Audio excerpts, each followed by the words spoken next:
This week, we have a compilation episode with a twist. Instead of choosing one question and collecting answers from different guests, I chose a topic and have curated conversations with various guests when that topic arose. Sometimes it was from a direct question, and sometimes it just came up vicariously in our conversation. I love seeing where our conversations flow. So for this episode, the topic is learning to read. It can be a big stumbling block for those learning about unschooling. It can be so hard to imagine how a child can learn to read without lessons. Yet unschooling parents have seen it in action over and over and over. So let's listen in. Our first clip is from episode 14 with Joyce Federal. Joyce is a wizard at calmly and clearly answering people's unschooling questions. Here, she talks about how parents can help a child learn to read. Schools have become freakishly obsessed with kids and reading as though learning to read were barely doable, even with experts guiding it. And they're making parents freakishly frightened. Learning to read is hard in school. Out of school, learning to read is as natural and effortless as learning to speak. It's easier, in fact. When kids learn to speak, they don't even know what language is. Yet in 3 or 4 years, they've mastered it. After that, it's just refining the details. With learning to read, it's almost a matter of matching spoken language to the squiggles on the page. At least a child has the bulk of language down before they start reading. But learning to read involves decoding. There's some step or steps the brain needs to do to match spoken words with written. So how a child does that is different for each child. Some build from letters up, some build from whole words down. But whatever the process, it's like learning to walk. Parents create the environment. Kids figure out how to make their legs work. Also, like with walking, reading doesn't happen until the brain is developmentally ready. Once the brain is ready, like with walking, kids can read. Some kids report it's like a light switched on. For most, though, it's slower. But either way, all unschooled kids learn to read in a supportive, print-rich environment. And the most important aspect of learning to read is having positive experiences with what reading is for. Reading is like a doorway. School focuses on the doorway, but the doorway isn't all that interesting. It's all the things that lay beyond the door that are interesting. If kids are exposed to what's interesting beyond the door, they'll want to go through. The most helpful thing a parent can do to support a child learning to read is positive experiences with words. Reading books is important, but just as important is stopping when the child is done. And if the purpose is learning to read, then all words are important, not just the ones in the books. The McDonald's sign is important. Game instructions are important. Anything the child wants to tap into that's printed is important. Also, anything connected to reading. All forms of storytelling, movies, TV, puppet shows, plays, storytellers, connect kids with what reading unlocks rather than focusing on the key. Our next clip is from episode 23 with Ann Oman. This episode is actually titled Learning to Read in Their Own Time and is focused on reading, so you definitely might want to check it out as well. But I wanted to share this gem about school's need for children to learn to read early. School, and by extension society, is very laser focused on children learning to read as early as possible. So as a rural library director and unschooling parent, I would love to hear your perspective on how you've seen these reading expectations play out. Okay. Well, first of all, I love how you said rural library director. It's like the hardest 3 words to say together. But of course, when we have any expectations on our children and we don't trust in them to live and learn in their own way and in their own time, they can feel that. So here we are, an entire society, which does include school and libraries where I work, collectively holding this expectation about children reading early and often. And not only holding that expectation, but creating programs and incentives and rewards and punishments around this expectation. And if we back up to see why society does this, it's really obvious. We talked about this before. Schools need children to read. A quick Google search will tell us that children reading early has a direct correlation to academic success. Of course it does. How can teachers teach children what they're expected to be teaching without children being able to read?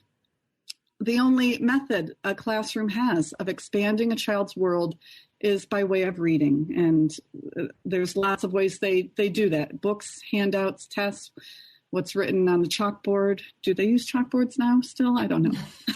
And some kind of board. Some kind of board.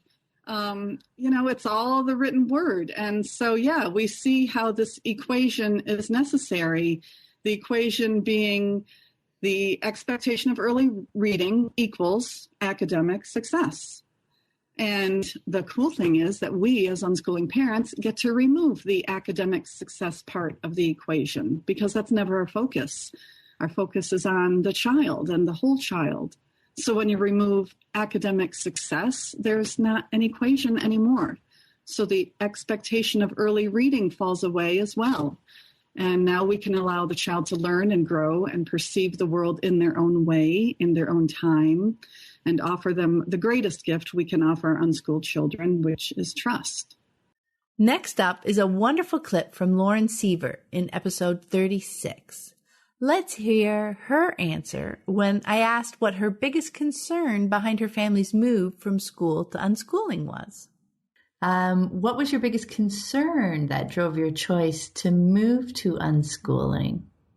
Yes, well, so like I said, River was not wanting to go to school. It changed from running in to being like, oh, I don't want to get up. And the biggest issue I felt was reading. The school he was going to was really friendly and alternative. And, they have different positive names for things, but he was basically in a remedial reading group. And even though the teachers are kind and gentle, he still had reading homework and he felt this pressure to learn to read. And he totally he felt so much pressure way before he was ready. And I knew this. I was like, wait, why are you pushing this? He will learn to read when he's ready. We don't need to do this homework. We don't need to do any of this stuff. It's not helpful. And I'm a passionate book lover, and I knew that if he was just left alone to explore words and books and text and whatever, in whatever way interested him, that reading would come naturally, whenever he was ready. And I was really sad thinking that this kid who, was so excited and awesome and hilarious and talented and enthusiastic was having a possibility for a future love of learning squashed out of him by this experience, this emphasis school was placing on a skill he wasn't ready to learn. And I was heartbroken just knowing he was feeling bad about himself, thinking I'm feeling bad about his own abilities around the idea of reading. Because when he would talk to me about it, the message he was receiving was basically, you should be able to read these books right now, and you're a failure because you can't. This is really how I believe he felt. And when I think back to it, I'm like, how did I let him keep going to school? I can't believe this. Because it's so awful. And I know, and that was not the school's intention. They were just trying to help him, but they're a school, and they're like, you need to learn this by this time. And that's just how they think. And so anyway, so this idea that River was thinking, he would even say, I'm bad at reading. I hate reading. And it was just like, oh, this is awful. But that was my number one reason. And then, the other real reason was that I felt like we were supposed to be doing this all along. And then this moment in our lives opened up where it was like, okay, now this is a real feasible time, a real possible time for us to do this. Let's do it. So that was, that's a huge motivator in that. Yeah. It's like it was something in the back of your mind always, and you're paying attention and you saw when those possibilities started to come together. Yeah. Yeah, that's cool. And what's so interesting too is that whole reading piece. That was very much Lissy's experience at school too.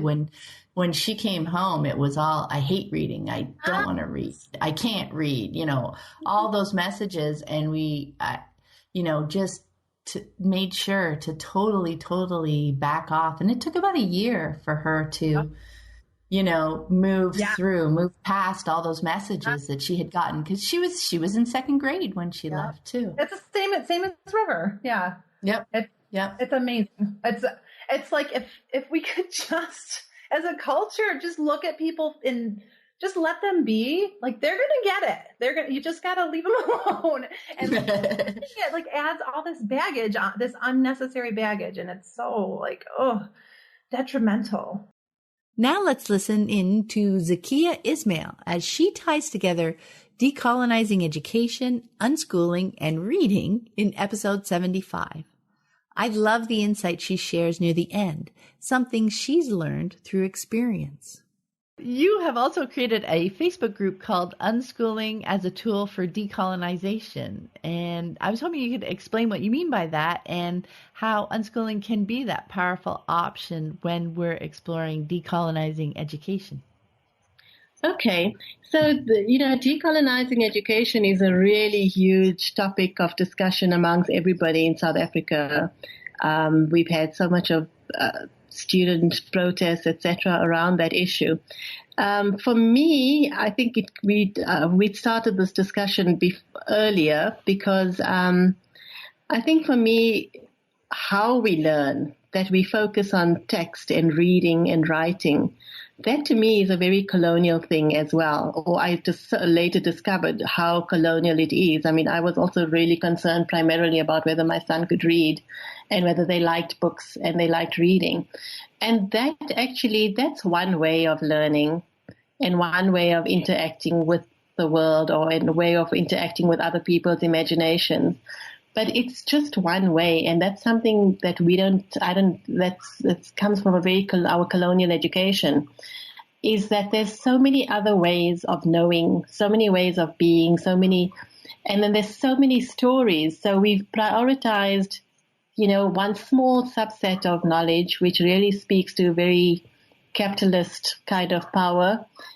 And in the meantime, other knowledge systems, indigenous knowledge systems, the diversity that comes with the cultural knowledge of communities is dying because of our emphasis on schooling. And why I think unschooling itself is a potentially powerful tool for decolonization is that, because it also you can also not use it. I mean, there's lots of unschoolers that come onto the group worried that their children don't like reading and look for ways to help them to do that. So as an unschooler, we could also say, okay, all knowledge is fair game. Let's not prioritize only Western knowledge. Let's not prioritize only knowing from reading, whereas, if for you, if dance is the way you want to express yourself, then that's how you do it. And storytelling is, it's a big part of African culture and Indian culture, I later discovered, or on my trip I discovered. So why don't we allow those kinds of activities to come into our world if our children like it, if we like it, nothing to be imposed on. But we're not privileging some ways of knowing, some bits of information over others. So when we talk about the freedom then to choose, the freedom to choose, what's the word I'm looking for? What the options we can choose from is all options. So not just looking at, one version of history, but looking at all the kinds of histories that could be there. Asking questions like, why is the history, when we talk about the history of, let's say, Germany and the Holocaust, why is there no mention of the social movements that actually opposed it? I mean, we've silenced what people's struggles were. In India as well, going to all the castles, we heard about the kings and what they did, etc.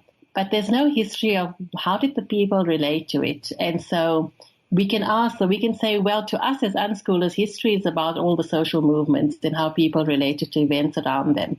And we're really not interested in, or we're not going to focus or prioritize what the leadership was doing. So we can reclaim how we want to understand the world, and we can take it away from colonial power and create I mean, we can't go back to what there was because we've disconnected from it, but we can create something that's new and meaningful and something that's for a better world. And I think that's the important thing, is that in everything we do, it has to look like we're working towards a better world. Yeah, I really, really love that perspective on it, and the idea that we can not just revisit, our assumptions about learning, etc., but our really deeply held assumptions, and the more superficial things that we've learned, like deeply held assumptions about how human beings can be in community with each other. And as you say, the social movements and how we relate to one another, but, on that deeper level than just kind of our day to day, because we are so caught up in that day to day engagement. But unschooling really does allow us to step back and look deeper at it, doesn't it? Yeah.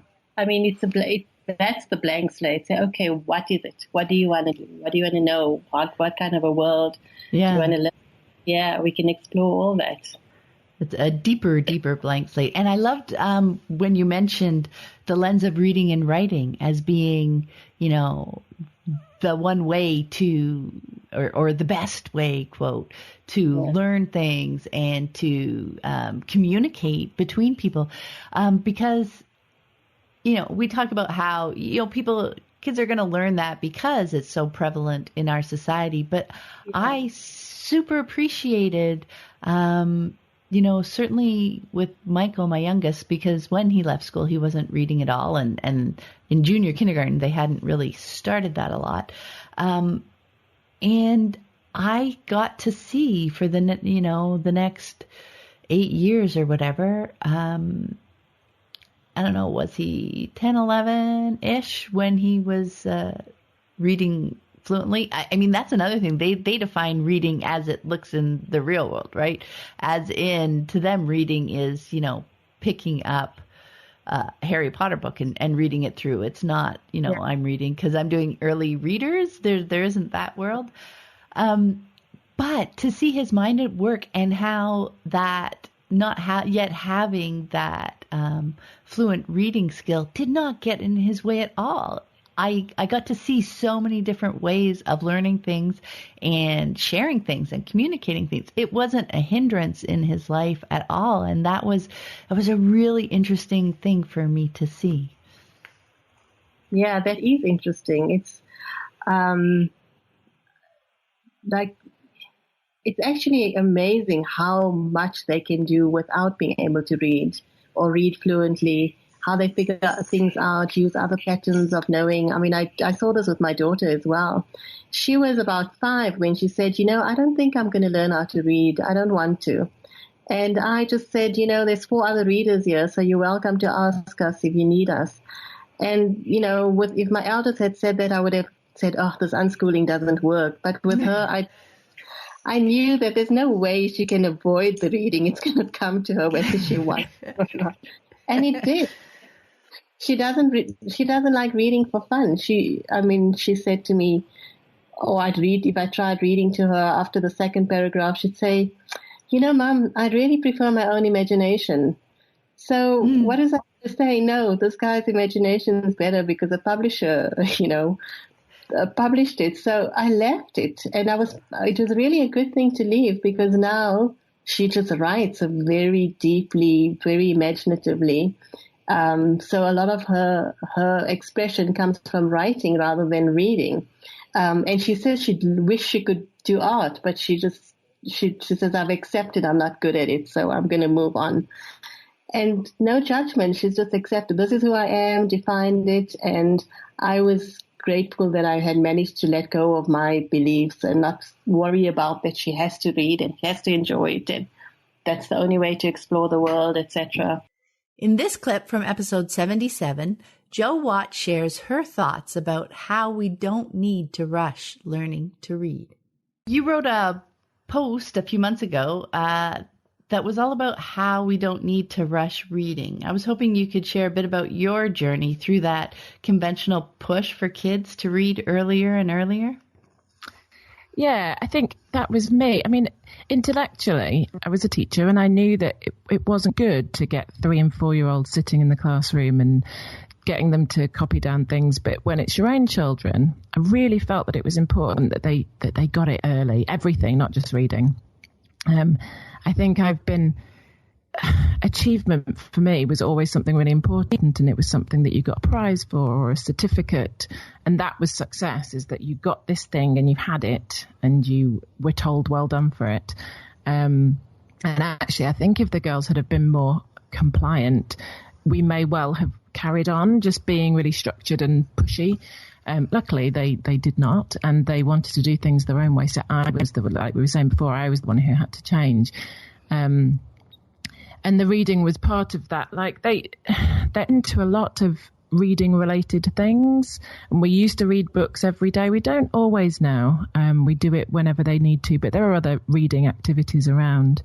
And as they get older, I thought that I'd be more worried about it, but I'm not. As is reading and in other things, the more time goes on, the better I feel about it. I can see their language progressing and their storytelling, and they can read pictures and decipher meaning, and they make inferences. And they ask me to read things if they need it for whatever it is that they're doing, or they figure out what it says by the context. And all these wonderful, brilliant skills that are part of literacy, and the rest of it will come whenever.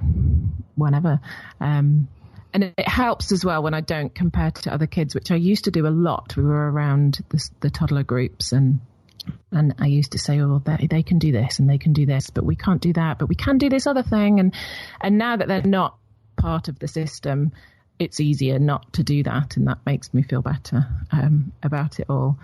But I think always with reading, it just seems to be that unless you have a particular desire to want to do it from early on, it's not helpful to try and make it happen.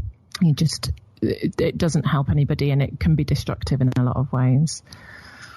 Yeah, I think that destructive piece, it can really get in the way. And I remember something that was really eye-opening for me as my kids were reading later, was the realization, because you think reading is so important, and they need to be able to read to do just about anything, right? Yeah.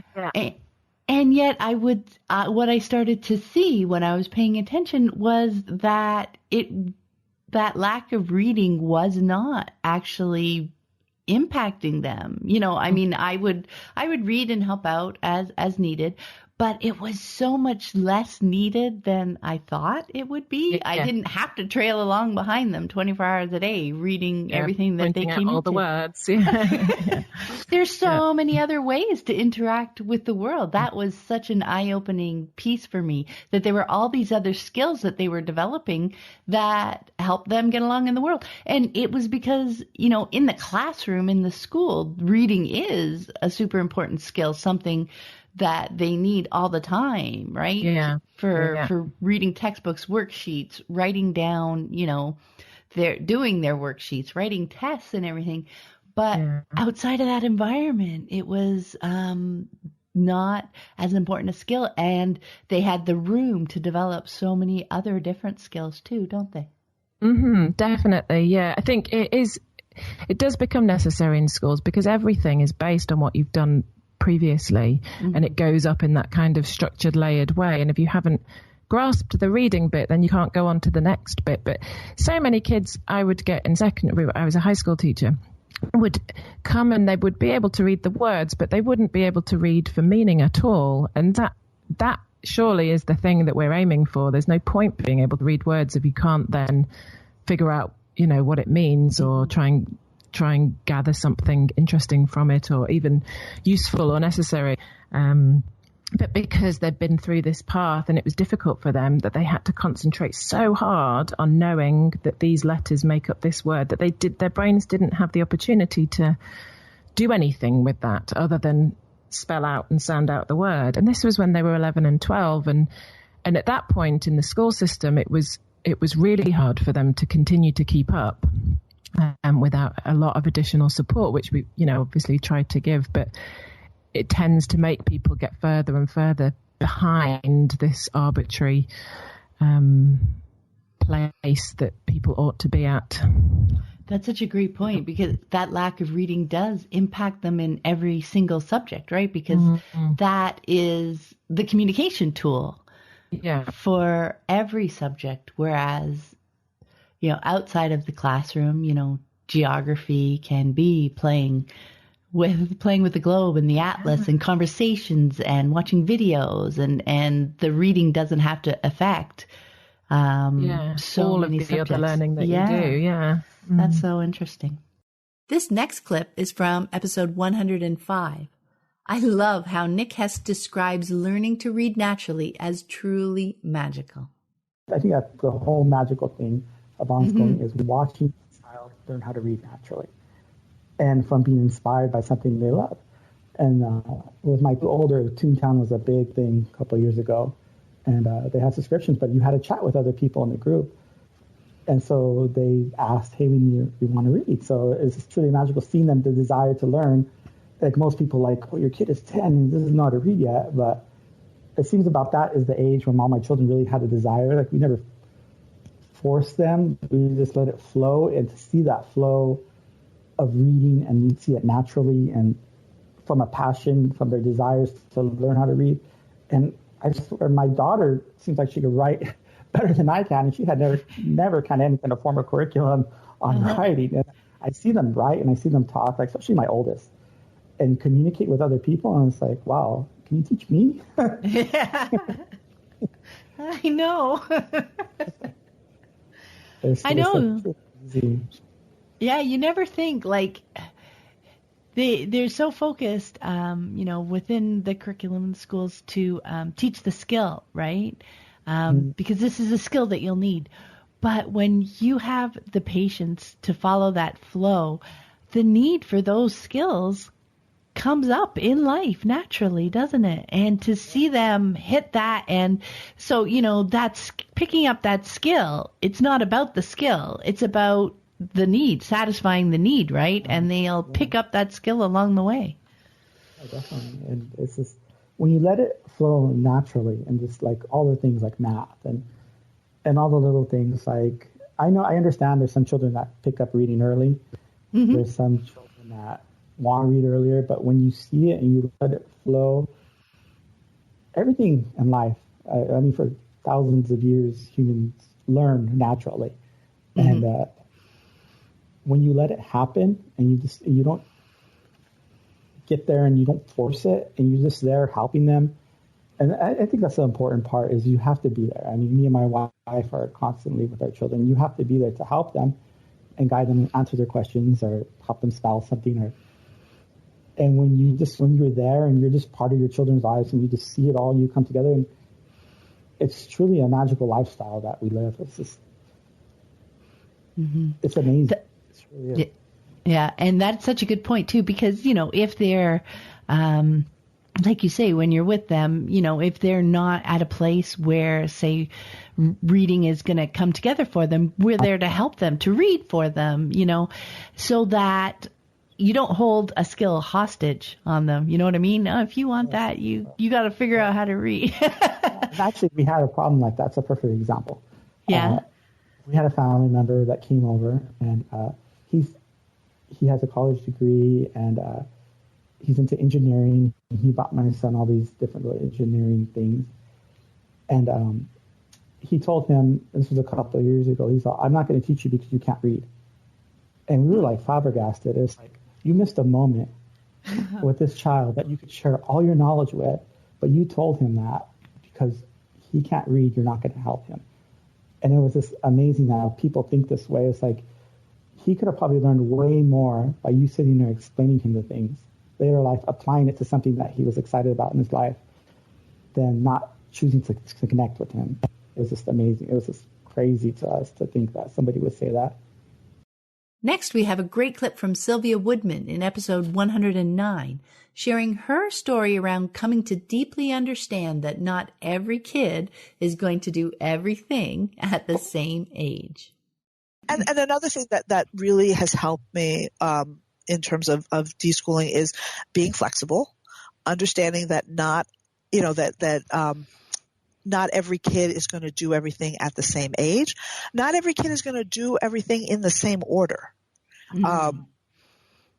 Something that really I was not expecting that happened was Harry, who is 11 now, learned to read before Gabriella did.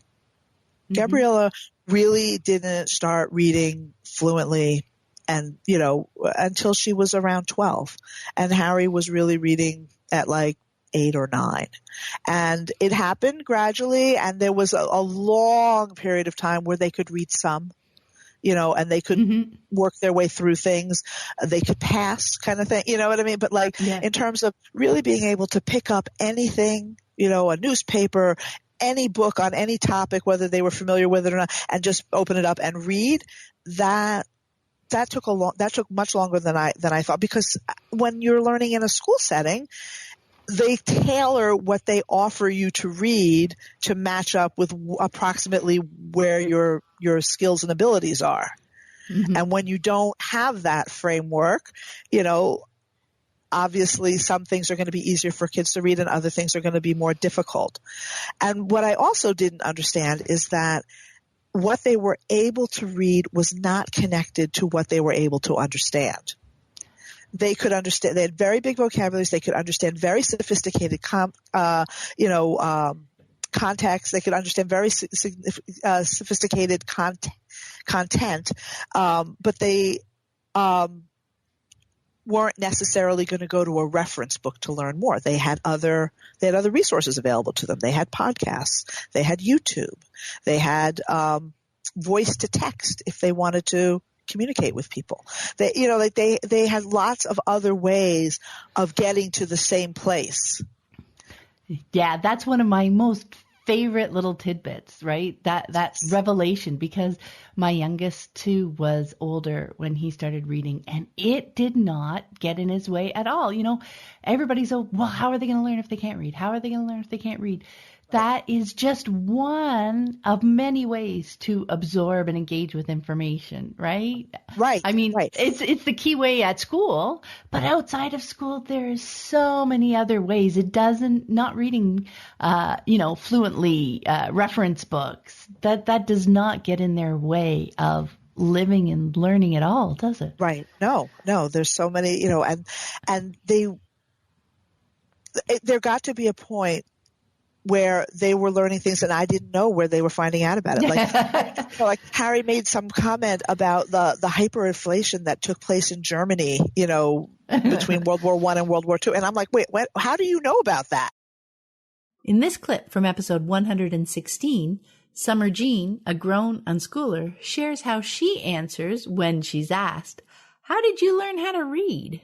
So I'm sorry, I got off your question. I tend to go out on tangents like that, but that's okay. I love that. What are some of the other common questions I get? Well, how do you learn? That's the other big question. Well, how did you learn how to read? That's my favorite one. How did you learn how to read? I get that one a lot. Do you? Yeah. Like, oh, well, I was unschooled, and people are like, oh, well, what's that? And I'll be like, well, we didn't go to school. It's like homeschool. I was like, well, that's the closest thing to be able to compare it to, but we didn't actually do school at home. We didn't have any required academia. We weren't forced to learn anything at all. We were provided with means if we showed an interest. But there was never any force or requirement. So people go, well, how did you learn how to read? Like, as if you can't learn how to read unless you're forced. Yeah.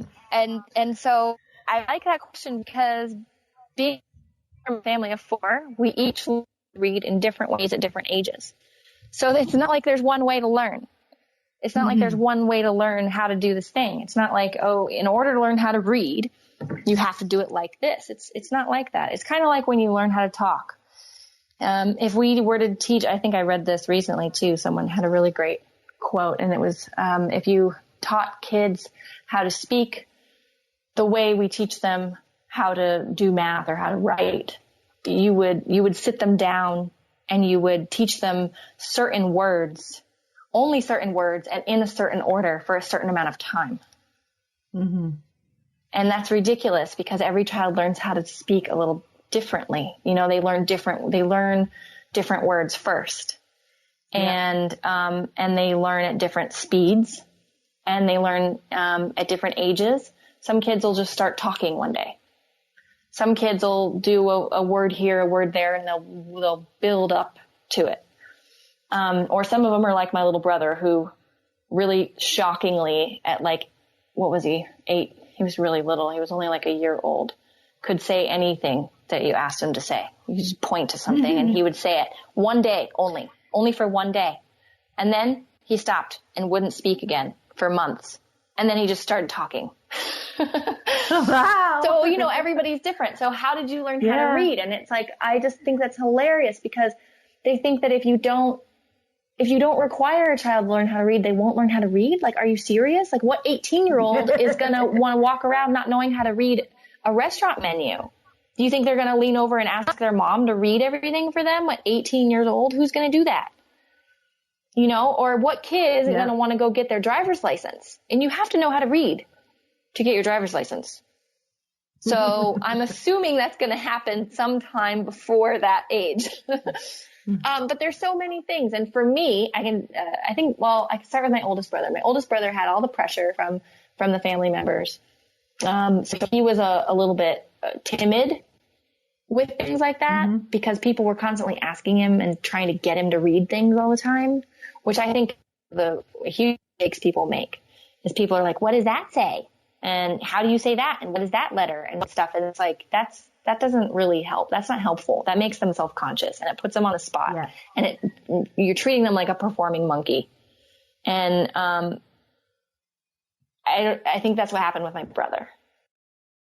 And he froze up a little. So he didn't learn how to read till he was a little bit older, and he struggled with it a little bit. He's also more of the work with your hands type. He's a sailor. He sails, works on boats. So he's not as much the analytical mind, the academic mind. It's just not his thing. Mine either. But my second oldest brother, Clay, he's the brainiac of the family. I mean, he like worked for Apple Computers, and he's like this super computer nerd genius. And he learned how to read at like, I remember he must have been like 3 or 4. And he sat my mom down and made her teach him. She said, I couldn't get up. It was like hours we sat on the couch. He was like, I'm learning how to read today. Oh, wow. And this is the book. Yeah. It was because of a certain book, and he wanted to learn how to read this book. And he asked her, and she sat down with him, and he went through the whole entire book until he could read every word. And that was it. And so by the time he was like 5, 6 years old, he was like reading chapter books.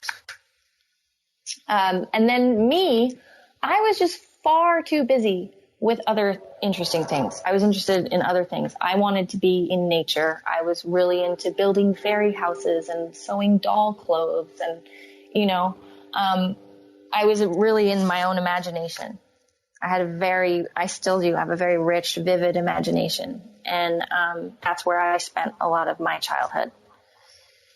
And in nature and in my imagination. And I think I just wasn't really super interested. I also had a tendency to not want to do something I wasn't good at right away.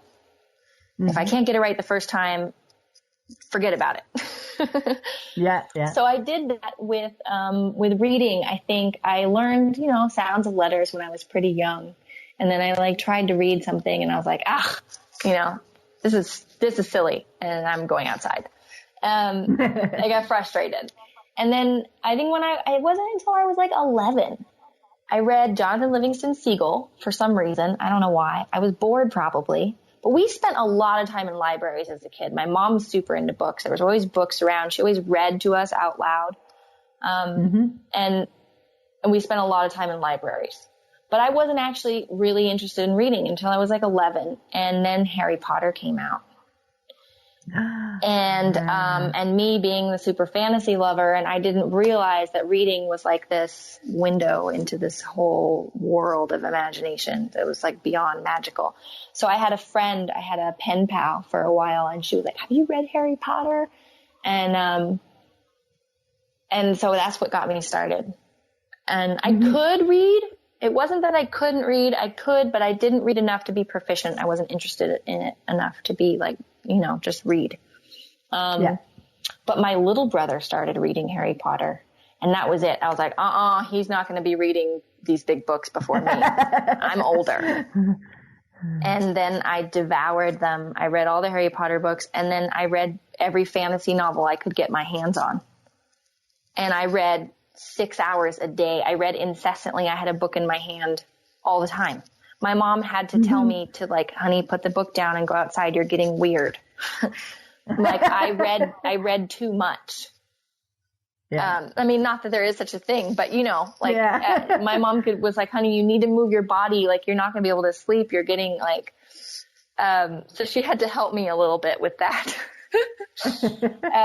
which is good. It was great. And I still love reading. I'm busy nowadays a lot to get any reading done, but, so that's our story.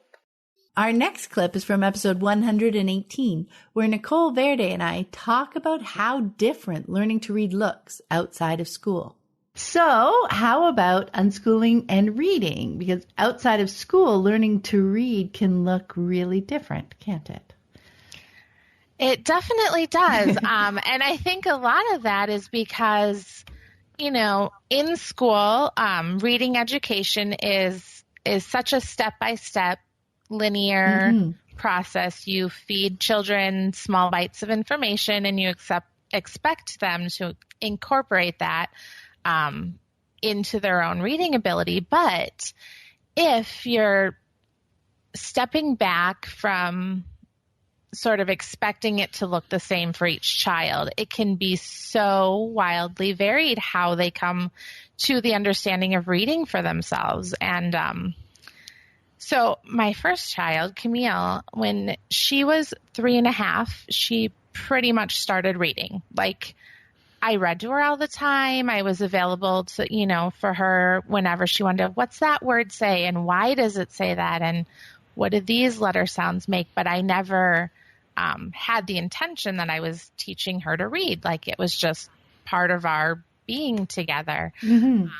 And one day she picked up the book and just started reading where I had left off. Totally surprised and amazed. And this was a process that she had directed and internalized and then just sort of brought forth one day. So that was really unusual and really surprising to me. But so it was fun to see them own that process for themselves.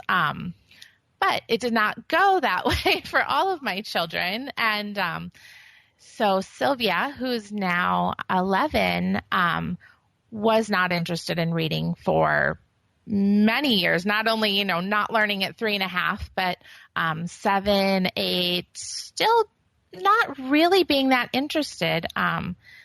So we read together all the time, did the same types of activities that I'd done with Camille. But Sylvia was such a kinetic child and just loved to hear stories and act them out and be expressive. But the sitting down, eyes on the paper, making all of those word sounds come together to make sense wasn't her focus. So now, at the age of 11, she had kind of gone from at one point not only not reading, but not wanting to read, feeling frustrated by that, to just seeing it as a useful tool in her life. She loves to cook. So if she is able to look at a cookbook or a recipe online and figure out how to do that on her own and to be able to be independent in that way, that was really meaningful to her. So she took the time to sort that out, and looking back, we did recognize that she had a lot of, dyslexic traits that probably made it a slower path for her. But it was not a worse path. She was still learning so much every day and getting so much information and experimenting and observing and learning through just a different pathway. Like, reading's not the only source of that information for her for so long. So it was, and Ayla's still somewhere in that process. She's 7. knows all the letter sounds, can read words, but doesn't spend a lot of time, with the nose in a book. So for each of them to have their own pathway to mastering that and finding its usefulness, while also learning so much all the time without it having to be just from that method, I think has been really empowering to each of them in their own way. Yeah, I really love that. I love your point that it's not a worse path, just because it takes longer before they are interested or gain the skill, however you want to say it, until they're reading. But that was my experience as well. And that was something that I really loved. Once the kids are out of school and away from, that curriculum equal march, everybody marching and learning the same thing, right? Supposedly at the same, on the same path with the same timing, like this in this year, and being judged when they're not. Once you're away from that, you discover, like you were saying, the wide differences in different children, and you come to embrace that, right? Some are reading at 3.5 and some at 11, and neither one is a worse path. Each path is the best for each of them, right? Exactly. Yeah. I love that so much, because it's outside of school, not reading is not a disadvantage to learning at all. Right. Because if you're not reading yet, you have other skills that are your forte, and you're absorbing and learning through those pathways, right? Absolutely. Yeah. And Sylvia has a really strong vocabulary, is my most interested in storytelling child.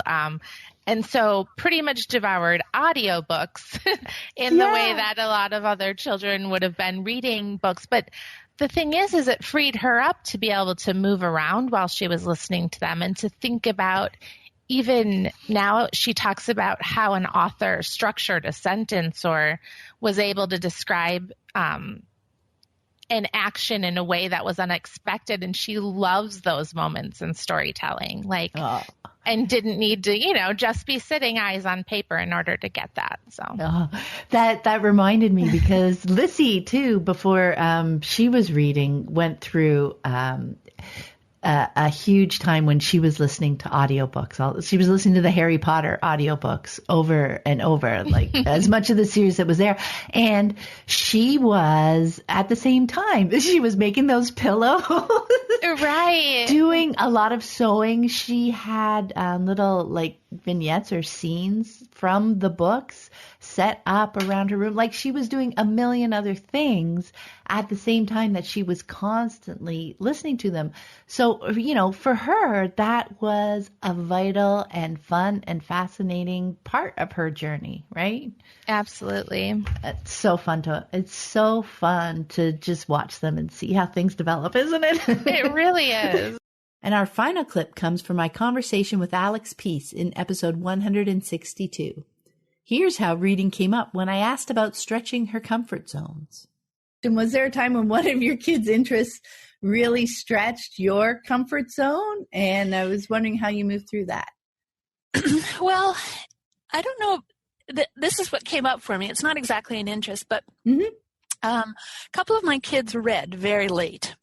And so it was something that really stretched me as an unschooling parent. For a while, I sort of did a lot of reading about,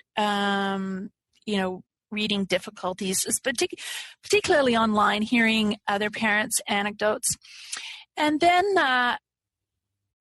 at some point, there were two things happened. One was that I was flipping through a book about dyslexia or something, and it was an academic book. It was, studies of various things, and I sort of went straight to the, what's the biggest problem? And it said, the biggest problem is how people feel about their reading issues. It can become an emotional problem. And I was like, right, so, okay. we don't have to go there. That's easy. That's under control. And the second thing that happened is at one point I said to one of my kids something like, it doesn't look like you're learning to read like I learned how to read, but I'm sure there's lots of other people that are learning to read how you do. Do you want me to ask, some of the folk online and get you some hints? And she said, no, it'll be fine. I'll figure it out when I need to. And I went, right. Okay, then.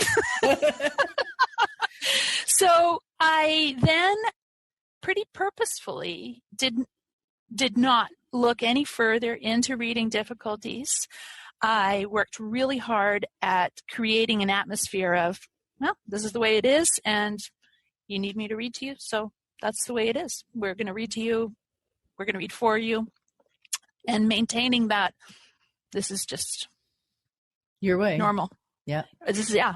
And so it was kind of cute. Like if we were out with a big group of homeschooling kids and everybody just read out loud. Like any of the things, it just wasn't a big deal in our group.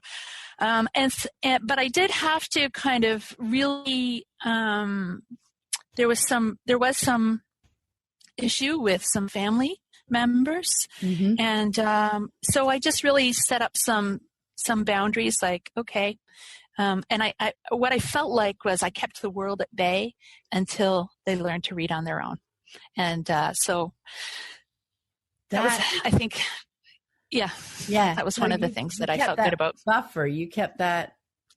Yeah. Yeah, buffer's probably the best word for it, right? You kept them in situations where it wasn't a big deal, and where it would have been a big deal, like back to that research where the emotional piece is like the hardest piece, feeling bad about yourself.